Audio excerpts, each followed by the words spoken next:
میں supreme court میں شریعت اپیلیٹ بینچ کے جج کی حیثیت میں 17 سال میں نے کام کیا، اور شاید اتنے طویل عرصے شاید کوئی شخص سپریم کورٹ میں نہ رہا ہو جتنا میں نے وقت وہاں گزارا۔ تو وہاں ہمارے درمیان جو مقدمات آتے تھے تو اس میں کچھ ہم جیسے طالب علم بھی ہوتے تھے جج کی حیثیت میں، اور وہ حضرات بھی ہوتے تھے جن کی ساری زندگی وکالت میں گزری، جن کی ساری زندگی قانون کی تعلیم و تربیت میں گزری۔ اتفاق سے ہمارا کام ایسا تھا کہ جو مروجہ قوانین ہیں ان کا جائزہ لینا ہوتا تھا، اور اس کی ایک ایک شق کو گہری نظر سے دیکھنا ہوتا تھا۔ تو جو کچھ میں بحیثیت طالب علم کے ہم نے اپنے مدرسوں میں پڑھا،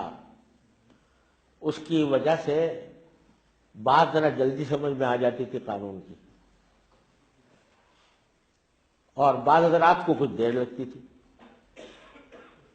تو اس وقت جو چیف جسٹس تھے انہوں نے ہماری ایک مجلس بیٹھی ہوئی تھی جس میں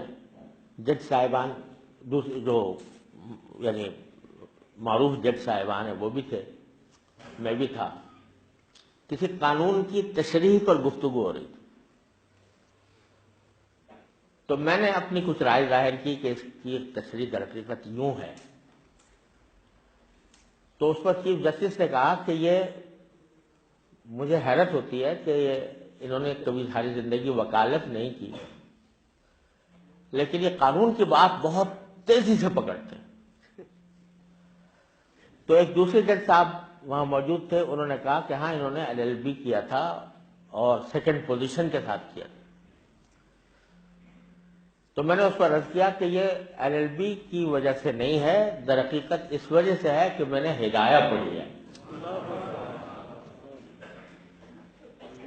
اور الحمدللہ سمجھ کر پڑھی ہے۔ تو اگر میں کوئی قانون کی کوئی باریک بات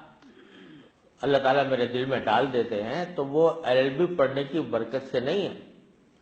LLB میں نے اس طرح کیا تھا کہ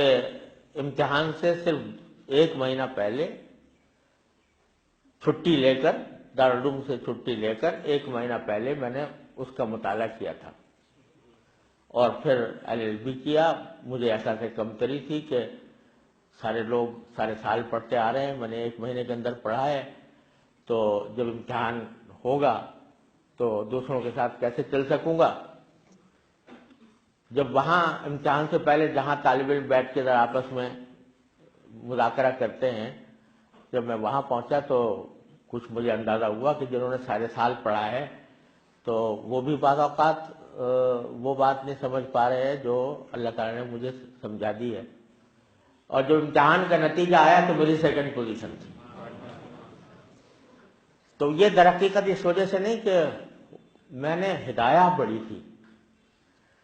اور الحمدللہ فقہ اور اصول فقہ سے خصوصی مناسبت تھی، تو اس کی وجہ سے یہ تھا۔ آج جب میں اس کا مقابلہ کرتا تھا اپنے اصول فقہ کا، وہاں کے جس کو انٹرپریٹیشن آف اسٹیچوٹ کہا جاتا ہے، تو انٹرپریٹیشن آف اسٹیچوٹ جو ہے وہ ہماری اصول فقہ کے مقابلے میں بچوں کا کھیل معلوم ہوتا تھا۔ لیکن افسوس یہ ہے کہ اس عظیم ذخیرے سے، اس عظیم ورثے سے ہماری اکثریت ناواقف ہے، اور اس میں شاید ہمارا بھی بڑا قصور ہے کہ ہم ان تک ان باتوں کو نہیں پہنچا سکتے۔